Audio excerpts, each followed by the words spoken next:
사도행전 1장 8절입니다. 사도행전 1장 8절 두 번 연이어 우리 같이 한번 읽어보십시다. 자, 찾으셨죠? 시작. 오직 성령이 너희에게 임하시면 너희가 권능을 받고 예루살렘과 온 유대와 사마리아와 땅끝까지 이르러 내 증인이 되리라 하시니라. 아멘. 다시 한번요. 오직 성령이 너희에게 임하시면 너희가 권능을 받고 예루살렘과 온 유대와 사마리아와 땅끝까지 이르러 내 증인이 되리라 하시니라. 아멘. 기도하시겠습니다. 하나님 아버지, 사도행전 1장 8절의 말씀, 주님의 말씀을 대면하고자 합니다. 성령님의 임재하심 속에서 성령님 조명하여 주시옵소서. 하나님의 말씀이 나에게 정복 방향을 가르쳐주시는 말씀, 나 심판되게 하여 주옵시고 만나가 되게 하사 나에게 피가 되고 살이 되어지는 말씀 되게 하시며 나를 세우시며 가정을 세우시며 인생을 세우는 생명, 능력 그 자체의 말씀 되게 하여 주옵소서. 말씀을 선포하는 자나 말씀을 경청하는 자들이 예수 그리스도만을 바라보게 하여 주시옵시고 예수 그리스도와 우리가 하나 되게 하여 주시고 예수님의 건강이 내 건강, 예수님의 성품이 내 성품 되어지는 자리가 되게 하여 주시옵소서. 예수 그리스도 이름으로 감사하며 기도합니다. 아멘. 종이 자르는 가위 아시지요? 그 가위의 존재 목적이 뭐냐 알고 싶다면은 가위를 발명한 사람에게 찾아가서 물어봐야 될 겁니다. 그런데 만약 가위가 그 스스로 이러기를 나의 존재 목적이 뭘까? 그래, 이것으로 정했어. 뭐 그리 할 수도 있겠지만 가위가 탄생하게 된 이유, 가위의 존재 목적은 아무래도 가위를 만든 사람에게 일단 먼저 물어봄이 좋을 것 같아요. 여러분 한 사람 한 사람이 이곳에서 지금 살아가야 할 이유, 제주에서 살아가야 할 목적요, 여러분 스스로 이러기를 그래, 난 이것으로 정했어. 돈을 벌어 부자로 성공하는 거야.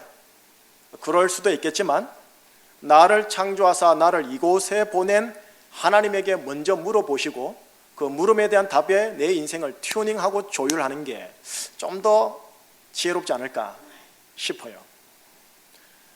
고1 이제 되는 제 둘째 아이가 아주 저돌적으로 당돌하게 약간의 반항적 기질을 가지고 저에게 세 가지 질문을 했었습니다. 아빠, 도대체 왜 살아야 돼? 아빠, 사는 게 뭐야? 아빠, 무엇을 위해 내가 살아야 돼? 이 묘한 뾰루지가 있는 이 어투로 저한테 묻는 질문이죠. 왜 살아야 돼? 좋게 말해 삶의 이유입니다. 사는 게 뭐야? 얘가 얼만큼 살았다고, 그죠? 삶의 의미를 묻더라고요. 무엇을 위해 살아야 돼? 삶의 목적을 추구하더라고요.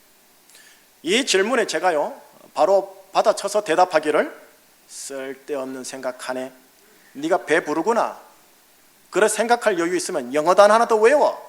그게 네가 사는 이유야 라고 말을 한다면 이거는 가위 그 스스로 만들어낸 이유가 됩니다. 어른이 되어 사회생활을 하다 보면 대답이 이렇게 살짝 바뀌어버려요. 먹고 살만한가 봐요. 쓸데없는 생각하시네. 가서 한 푼이라도 돈 더 벌어오세요. 사회생활하는 가위 그 스스로 만들어낸 이유고 이게 보통 통념상의 우리 상식적인 대답입니다. 나라는 가위를 만드신 분에게 한번 물어보십시다. 왜 내가 살아야 하는지, 어떻게 살아야 하는지, 삶의 목적이 뭔지를.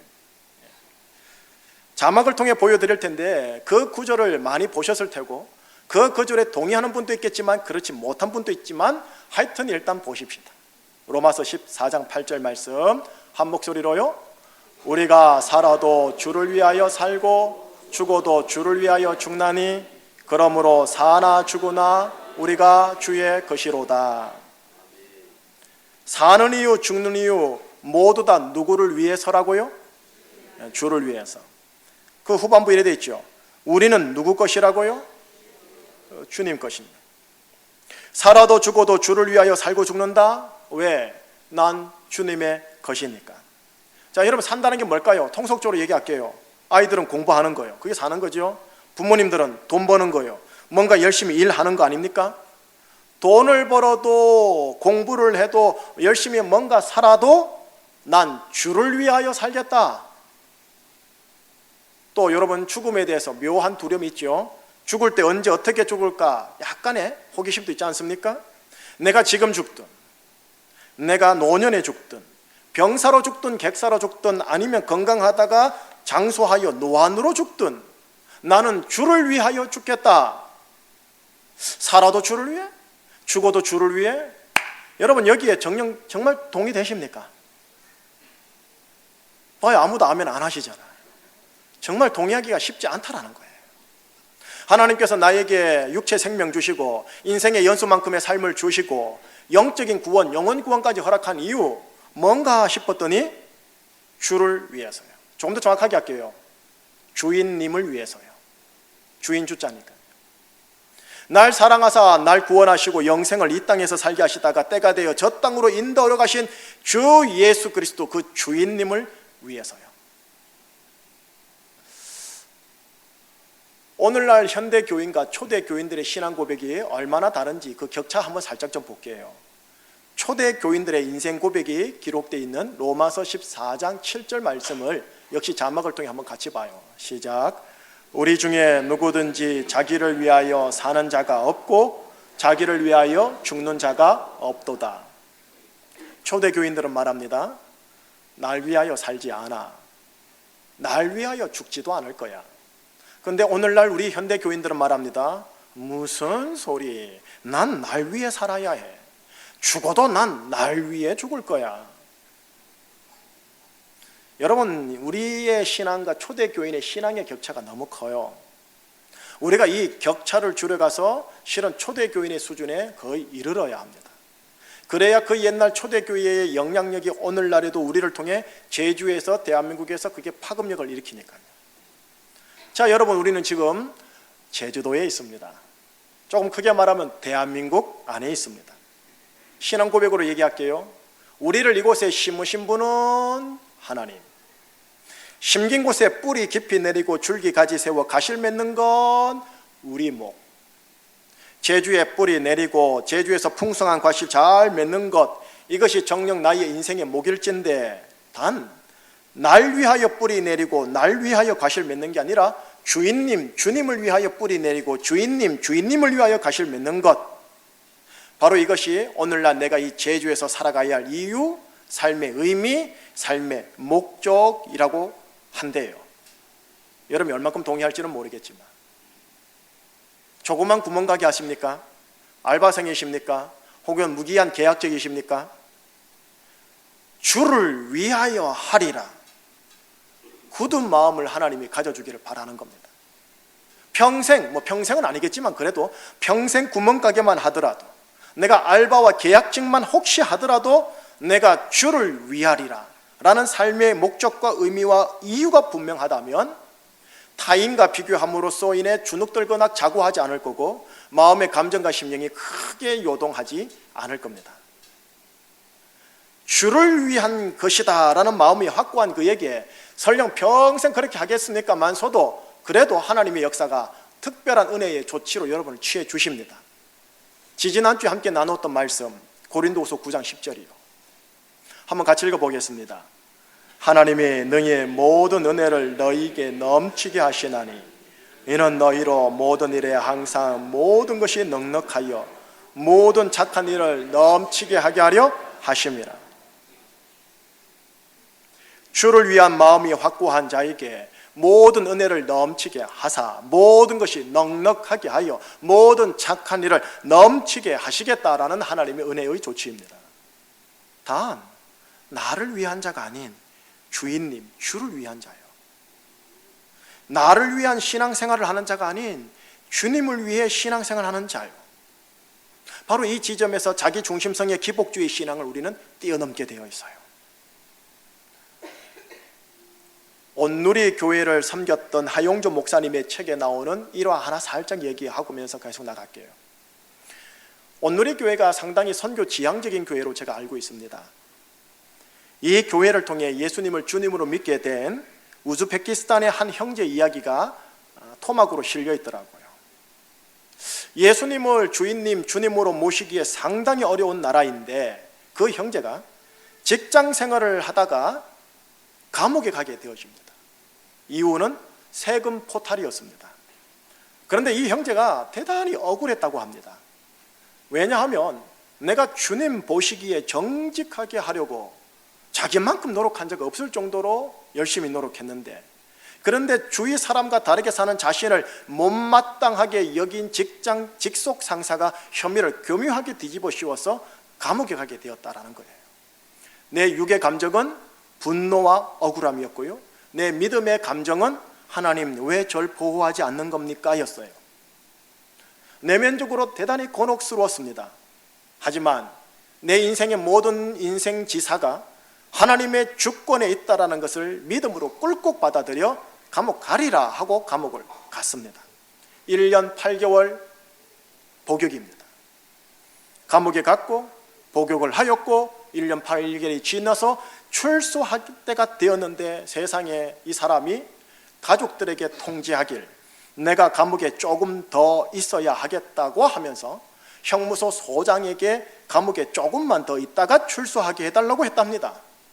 그런데 실제로 조금 더 있다가 나왔대요. 완전한 법치 국가는 아닌가 봐요.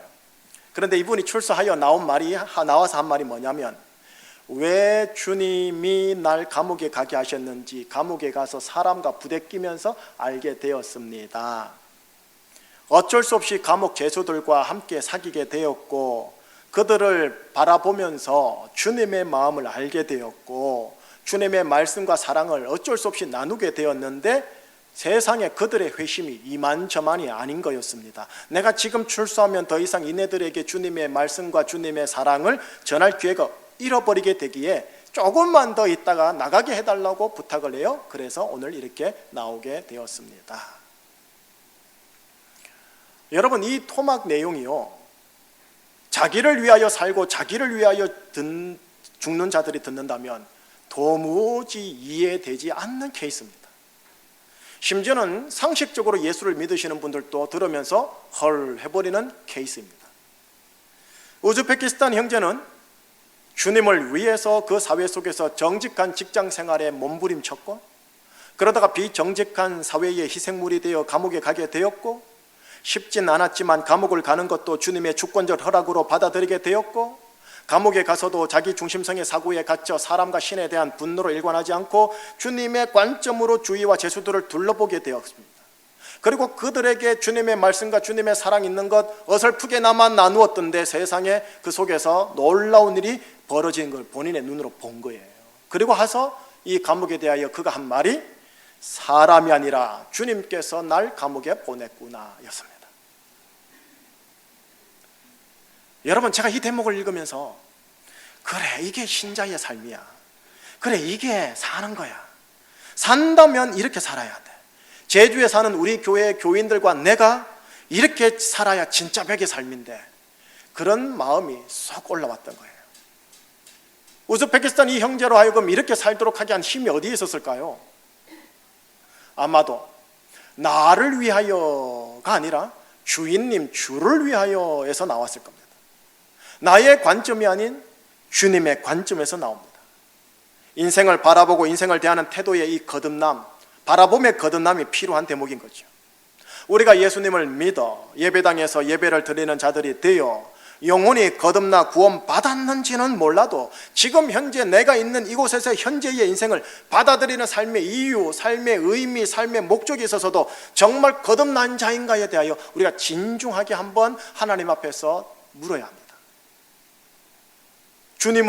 예수님을 주님으로 모시지 않은 자들과 똑같은 삶의 이유와 똑같은 삶의 의미와 목적을 가지고 똑같이 살아가는 건 아닌지, 그리고 이를 위하여 하나님 도와달라고 하는 건 아닌 건지. 로마서 14장 8절을 만나먹기식으로 이렇게 조금 바꿔서 읽으시면 될 것 같아요. 한번 같이 읽어볼까요? 내가 살아도 주를 위하여 살고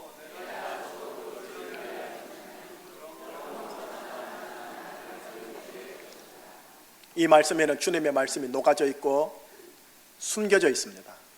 아들아, 넌 너의 것이 아니란다. 지금까지 네 것이라고 주장했는지 몰라도 네 것이 아니란다. 내 것이란다.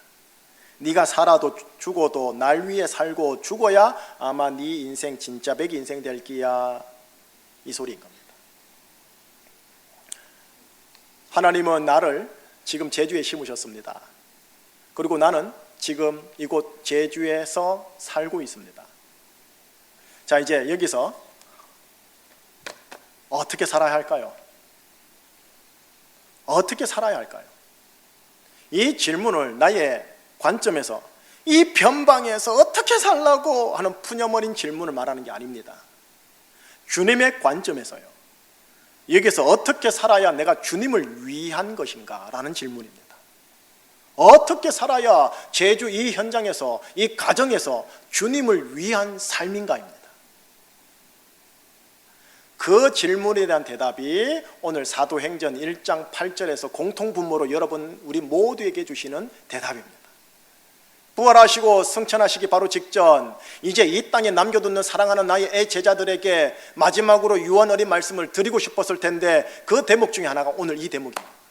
그러니 오늘 이 본문 말씀 이제 들어갑니다. 사도행전 1장 8절 같이요. 오직 성령이 너희에게 임하시면 너희가 권능을 받고 예루살렘과 온 유대와 사마리아와 땅끝까지 이르러 내 증인이 되리라 하시니라. 요약할게요.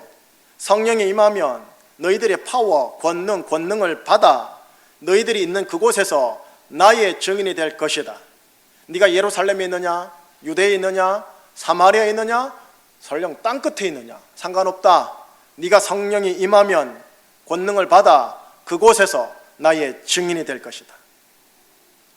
이 주님의 음성이 오늘날 내가 여기서 어떻게 살아야 주님을 위한 것인가에 대한 답이 됩니다. 성령이 임하여 예수님의 증인된 삶을 이곳에서 살아내는 것, 바로 이것이 내가 살아도 죽어도 주를 위해 산다라는 것에 대한 여러분 모두에게 적용되어지는 공통분모적인 대답입니다. 이 제주에서 내가 지금 직장이 뭐냐, 사업이 뭐냐, 직장 사업을 무엇을 해야 하나, 어떻게 해야 주님께 영광 돌릴 것인가, 무엇을 얼만큼 돈을 얼마나 벌어야 주님을 위한 삶인가, 그 질문이 아닙니다. 직장, 사업 무엇을 하든 간에, 현재 내가 얼마만큼의 돈을 벌든 간에 현재 내가 있는 그곳에서 성령이 임하여 예수의 증인된 삶을 사는 것, 그것이 주님을 위한 삶이라고 하십니다. 그러면 예수의 증인된 삶이 뭔데요, 목사님? 하고 또 질문이 되겠죠. 크게 두 가지로 나누집니다. 하나는 예수님의 말씀을 전하는 것, 하나는 예수님의 사랑을 나누는 것. 그럼 예수님의 말씀을 전한다는 게 뭔데요? 예수님 말씀을 전한다라는 것은 예수님의 생명, 예수님의 치유, 예수님의 축복, 예수님의 화목과 연관된 것이요. 예수님의 사랑은 뭔데요? 내가 가지고 있는 물질, 내가 가지고 있는 시간, 내가 가지고 있는 전문적 재능과 연관됩니다. 그래서 풀이하면 나의 예수님의 생명과 치유와 축복과 화목을 내가 누리고 전하는 것이요, 내가 가지고 있는 물질, 시간, 재능을 다른 이들에게 플로잉하고 쉐어링하고 나눠주는 것. 어디서? 지금 있는 이 자리에서. 그것이 바로 예수님의 증인된 삶. 여러분, 우리가 불신자를 향한 증인된 삶 살기 이전에요, 지금 당장 내가 만나고 있는 부딪히는 가족과 교회 식구 사람들에게 예수님의 말씀과 예수님의 사랑을 전하고 나누는 삶이고 관계를 형성하셔야 합니다. 이것이 안 되는데 불신자들을 향한 예수님의 증인된 삶을 직장 안에서, 캠퍼스에서, 사업터에서, 알바 현장에서 살아간다? 죄송하지만 불가능합니다. 아니, 도리어 예수님을 주인님으로 모시고 있음을 드러내는 거 부끄러워서 주인님 되시는 예수님을 섬기는 걸 오히려 숨길걸요. 우리가 그만큼 나약하다란 말이에요. 예수를 믿고 있고 목사이고 장로이고 집사라 할지라도. 그럼 어떻게 해야 되는데, 어떻게 해야 증인의 삶을 확실하게 넉넉하게 살 수 있을까요? 주님께서 말씀하시기를 성령이 임하면 너희가 권능을 받을 거다. 생명과 치유와 축복과 화목을 내 가족들에게, 내 교우들에게, 내 사랑하는 불신자들에게 내가 먼저 드러내고 전할 수 있는 그 권능을 받을 거래요. 성령님이 임하시면. 나도 지금 현재 넉넉하진 않지만 나의 물질과 시간과 재능을 자원하는 마음으로 넉넉하게 나눌 수 있게 되는 권능을 얻게 된대요. 성령님이 임하면. 하나님의 거룩한 영이 임하면 말입니다. 결국 내가 지금 있는 이 자리에서, 가정에서, 직장에서 주를 위하여라는 이 강한 고백과 이 결단은요, 내 스스로의 힘으로서는 벅찬 내용입니다. 하나님의 영이 나에게 강하게 임해야만 넉넉하게 감당할 수 있는 대목입니다. 하나님의 영이 임해야만 삶의 의미, 목적, 보람이 죄다로 풀어져서 진짜 백이 인생을 살게 되어진다는 겁니다. 초대교회 교인들은요, 성령님이 임하여 권능을 받아 로마 제국 사회 속에서 주님의 증인된 삶을 살게 된 케이스입니다. 그가 노예이든, 그가 주인이든, 그가 로마 정부의 관료이든 상관없었어요. 그렇게 그네들은 우리 가운데 자기를 위하여 사는 자가 없었도다라고 고백한 거예요. 이것이 오늘날 현대교회와 격차가 너무나 다른 내용이에요. 이제 서서히 마무리를 한번 해볼게요. 여러분, 가위를 얘기했죠. 가위는 스스로 존재하지 않습니다. 누군가 가위를 만들었습니다. 누군가 그 가위를 가위대에게 사용합니다. 가위의 존재 목적은 그 스스로에게 있지 않습니다. 가위를 만든 자, 가위를 사용하는 자에게 있습니다. 가위가 온전히 공감하든 안 하든 이거는 분명한 사실입니다. 우리는 주님을 위하여 태어났고 주님을 위하여 살아야 하고 주님을 위하여 죽어야 할 존재로 현재 이 땅에 보내졌고 21세기 대한민국 제주 사회에 보내진 것은 성경적 관점에서 엄연한 사실입니다. 내가 그것을 온전히 공감하고 받아들이냐의 여부는 둘째인 겁니다. 그러나 3부 예배 여러분들이 하나님이 나를 이 땅에 태어나게 하셨고 살게 하셨는데 주를 위하여 태어나게 하셨고 살게 하셨다라는 이 영적 진리의 사실을 믿음으로 꿀꺽 삼겨지시고 믿어지시기를 주의 이름으로 축복합니다. 이런 관점에서 인생을 새롭게 판을 짜셔야 합니다. 주님 중심의 관점을 꽉 붙드셔야 됩니다. 이게 첫 번째 메시지입니다. 예, 내 중심의 관점이 있는 줄 제가 압니다. 그러나 주님 중심의 관점으로 재편을 하는 겁니다. 기독교인들이 극소수인 우즈베키스탄요, 그 형제 한 일화를 다시 정리하면서 한번 볼까요? 그 형제는 주님 보시기에 정직하려고 분투했고 주님 주권의 허락함으로 감옥을 꿀꺽 삼겼고 주님 시각에서 감옥 생활을 이해하게 되었고 그곳에서 주님의 말씀과 사랑을 감옥에서 만나는 사람들에게 전하였습니다. 그랬더니 감옥에 날 보낸 자가 사람이 아니요 주님임을 알게 되었고 감옥에서 만나는 자들이 내가 만날 만남의 복임을 알았으며 주님의 말씀과 사랑을 더더욱 필요한 자들에게 전하는 증인의 기회도 활짝 열렸더라는 겁니다. 그래서 그 형제의 감정은 사람과 신에 대한 분노의 감정이 아니라 받아들임의 감정이었고 감옥에서도 내가 살아야 할 이유와 의미와 목적을 알게 된 인생의 희열과 보람이었다라는 겁니다. 현대판 요셉이에요, 완전히 제가 보기에. 이것이 바로 하나님의 주권의 신비입니다. 주님 중심으로 보면 주님의 의도가 간파되어집니다. 여기에는 나의 믿음과 나의 받아들임이 필요합니다. 여러분, 우리는 항상, 저도 그래요, 본능적으로 자기 중심의 관점이 셉니다. 항상 자기 중심으로 생각하고 해석하고 판단하고 말해버립니다. 행동합니다. 그러나 우리는 늘 의식적으로 주님 중심의 관점으로 보려고 하고 주님 중심의 관점으로 정리하려고 하고 주님께서 왜 허락하셨을까 물어보시는 작업을 항상 하셔야 합니다. 그런 차원에서 주님 중심의 관점은 붙들어야 될 관점입니다. 이것이 첫 번째 메시지예요. 자, 그런데 이게 내 혼자 힘으로 됩니까? 내가 넉넉하게 해야 됩니까? 안 되더라는 겁니다. 목사도 힘들더라는 겁니다. 그렇기에 더더욱 성령 강한 임함이 필요한 거예요. 제주 사회 안에서 주님 보시기에 정직한 삶을 살기 위해선 성령님의 강한 임함과 정직할 수 있는 권능이 필요하더라는 겁니다. 제주 직장과 사업터와 가정이 혹시나 내게 주어진 감옥 같다 하더라도 이 감옥 같은 현실을 받아들이기 위해선 성령님의 강한 임함과 현실을 적극적으로 받아들일 수 있게 하는 권능이 필요하더라는 겁니다. 인생 같지도 않은 감옥이라는 현실에서 만나는 저 사람들, 사귀고 싶지 않은 재수 같은 저 가족들, 교우들, 직장 동료들, 제주 이웃들에게 내가 예수의 말씀과 예수의 사랑을 전하는 증인의 삶을 살기 위해선 성령의 강한 임함과 권능이 필요하더라는 겁니다. 당위성과 명분으로는 힘들더라는 겁니다.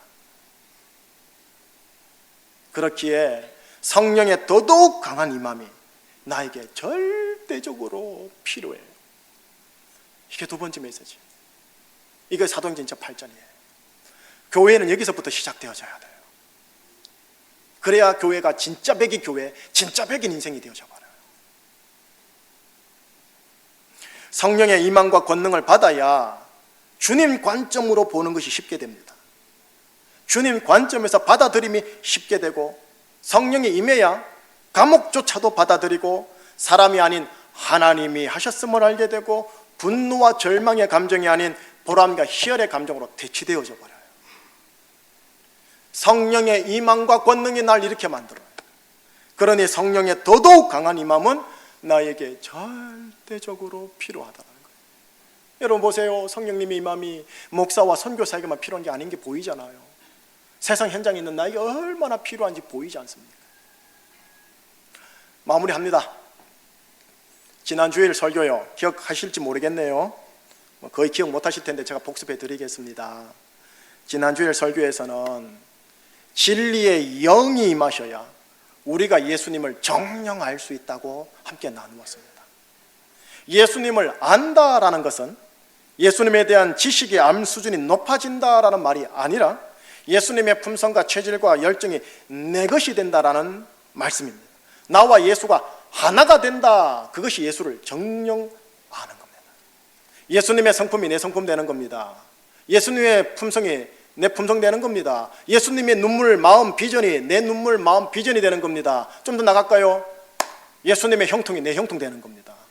예수님의 평안이 내 평안 되는 겁니다. 예수님의 건강이 내 건강 되는 겁니다.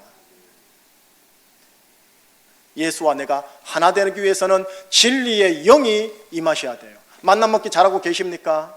만남 먹기 지식이 안 되기를 정말 축복합니다. 만남 먹기 통해 진리의 영이 임하여 예수님을 나한테 밝히 보여주셔야 합니다.